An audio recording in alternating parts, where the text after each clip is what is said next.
Possessed by the House, a family's nightmare in the suburbs. A family's nightmare in the suburbs. I still remember the day. We moved in, the smell of fresh paint mixed with the faint scent of damp wood, the sound of leaves brushing against the windows, and the way the late afternoon sun cast long shadows across the quiet street. It was a perfectly normal suburban neighborhood where kids rode their bikes and neighbors waved as they passed by. Nothing about this place screamed horror or mystery. We had just packed up our old apartment and found this house on a whim, an old two-story, charming in its own way, tucked between rows of similar homes. It was a fresh start for us, me, my wife, and our little boy. After months of cramped living, the thought of a backyard where he could play felt like a dream. The real estate agent had told us the house was full of character, though that's the kind of phrase you hear when a place is old, maybe creaky, but nothing you can't handle. We were tired from the move, too excited to notice the faint chill that lingered inside once we crossed the threshold. The first few days passed in a blur of unpacking and organizing. We found our rhythms: the morning rush, getting breakfast ready, the evening rituals of story time and quiet good nights. Our son loved exploring the attic, which was cramped but had windows overlooking the quiet street below. He'd tell us about the funny noises the house made at night, but we shrugged it off as creaks and settling wood. It felt normal until the nights grew longer. Sometimes I would wake up to the faintest sound of footsteps in the hallway. At first I thought it was my wife or our son, maybe one of them getting up to use the bathroom. But when I checked, the hallway was empty. The clock would read just past 3 in the morning. There was also the old mirror in the living room, a large antique piece left by the previous owners. It was oddly placed, catching the moonlight in a way that made the glass shimmer unnaturally. My wife insisted on covering it with a sheet at night. I didn't question it. There was something about the mirror that made the air feel heavier when I looked at it. Our neighbors were polite but distant. I learned the local grocery store closed early, and on weekends, the streets felt eerily still. The small town where we now lived seemed peaceful on the surface, but beneath that calm was an odd quietness, like everyone was holding their breath, waiting for something to happen. At work, I found myself distracted. I'd replay little things in my mind: a shadow flickering in the hallway, a faint whisper that vanished when I turned my head, a cold breeze, even though all the windows were shut tight. None of it made sense, and yet it settled in the back of my mind like a quiet warning. One afternoon, while unpacking boxes in the basement, I stumbled across a small dusty trunk. Inside, I found a stack of old papers, yellowed with age. Among them was a diary bound in worn leather and locked with a tiny rusted clasp. I showed it to my wife, but she said better to leave it alone. Curiosity got the better of me that night. I cracked open the diary under the dim glow of my bedside lamp. The handwriting was neat but frantic, describing strange occurrences.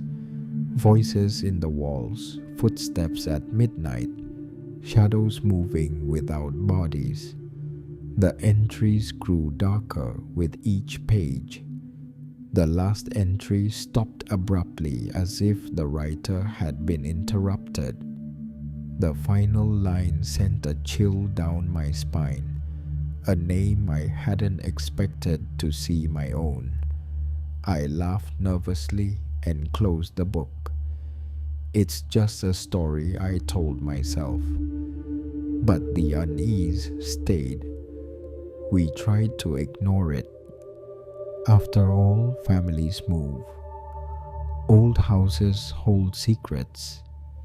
That's just how life goes. But there was a sense I couldn't shake, that the house was watching, waiting, and that somehow we had walked straight into its trap. The quiet suburb, the familiar streets, the normal lives, they all masked something older, darker, something that had been there long before us. And it was awake. I tried to convince myself the diary was just an old tenant's fantasy. Maybe someone lonely trapped inside these walls for too long. But then the strange things started happening. It began with little things. Objects moved from where I left them.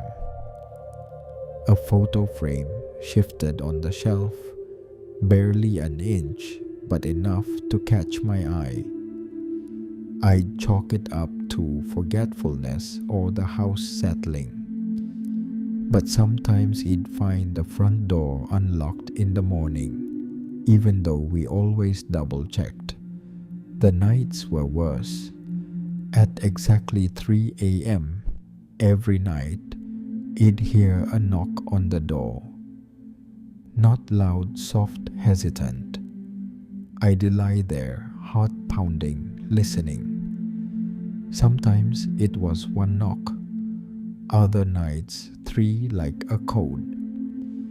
I would stare at the peephole, willing myself to be brave enough to look, but when I did, there was no one. Nothing but the empty street bathed in moonlight. My wife started hearing voices. Not loud, just faint whispers at first, like someone standing just beyond the bedroom door talking to herself. She'd wake up terrified, unable to tell me what was said. Our son refused to sleep in his room. He said the shadow man came to his window at night, and when I checked, I found muddy footprints trailing from the backyard to his windowsill.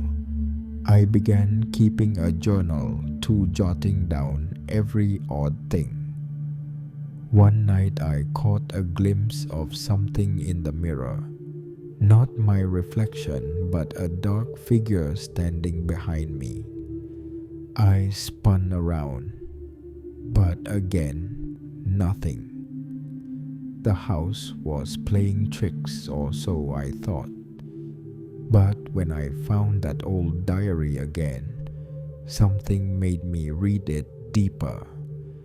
Hidden in the pages was a reference to the visitor, a presence bound to the house by a curse that stretched back centuries. It spoke of a family that once lived here, a family that vanished without a trace. And worse, the diary warned that the curse would choose new victims to suffer the same fate. I showed the diary to a local historian. She looked at it with pale eyes and told me stories. I hadn't heard of a family long ago accused of witchcraft, their children taken and the land cursed by a desperate dying woman's curse that no family who lived here would ever find peace. I wanted to leave. I wanted to pack my family up and never look back.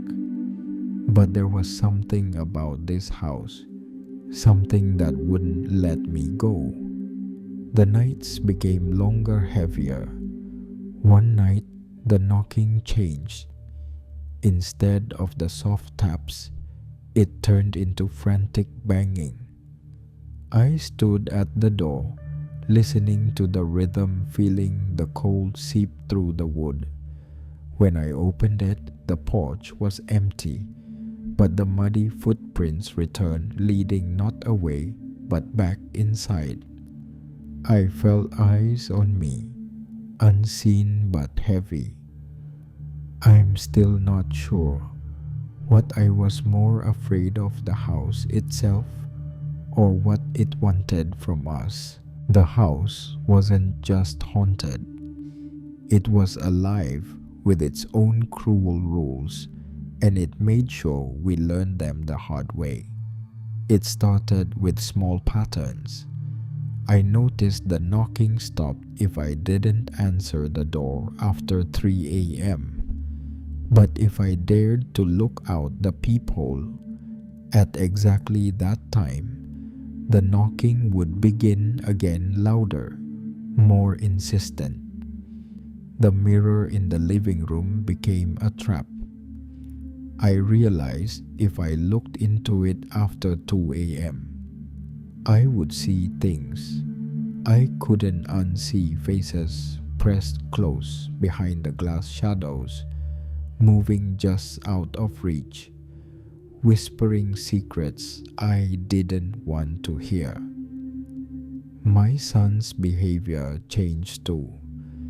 He refused to sleep in his own bed.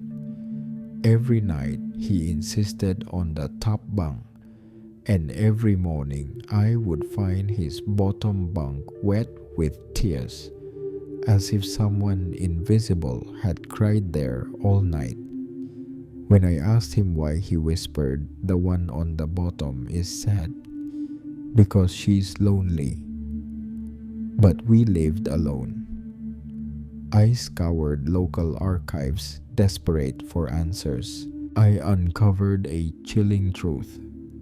This house was once a prison for a young girl, bound and gagged, kept locked away for 7 long years by her own family. She was hidden from the world, her cries muffled by a cruel silence. They said she was cursed. Some townsfolk whispered that she was never really human anymore, twisted by the pain and isolation into something darker. That curse, I realized, had never left. It clung to the walls, to the floorboards, waiting for the next family to break the silence. I began to see how it worked. The house punished lies. Every time someone lied, a shadow crept closer. It fed on fear, on broken promises. It loved secrets. One night, I broke one of the unspoken rules. I lied about going to bed early. The house retaliated swiftly. The lights flickered. The walls seemed to pulse, and the air grew thick as if I was suffocating under an invisible weight. In the attic, the temperature dropped sharply. I heard soft crying, a child's voice echoing through the beams. I climbed up to find the old trunk again, this time broken open. Inside were remnants of the girl's life, a ragged doll, a faded photograph, a lock of hair tied with a black ribbon. The house was trying to tell me something, to make me remember, but remember what I was terrified, but I couldn't leave. Every attempt to pack, every plan to escape was met with obstacles. Keys vanished. Car engines died, phone lines went dead. It was as if the house itself was a living prison holding us captive. The nights became a battleground. Shadows danced just beyond my vision. Doors slammed shut by themselves. Whispers turned into cries for help. The house was angry, hungry, and it wanted us to stay. I remember the night I finally tried to break free, to escape the grip of that cursed house. The night everything unraveled. It was after another restless day, after another series of knocks that seemed to echo inside my skull long after they stopped. I packed what I could, silently waking my family ready to leave before dawn. But the house had other plans. As I grabbed my son's blanket from his room, I noticed something strange.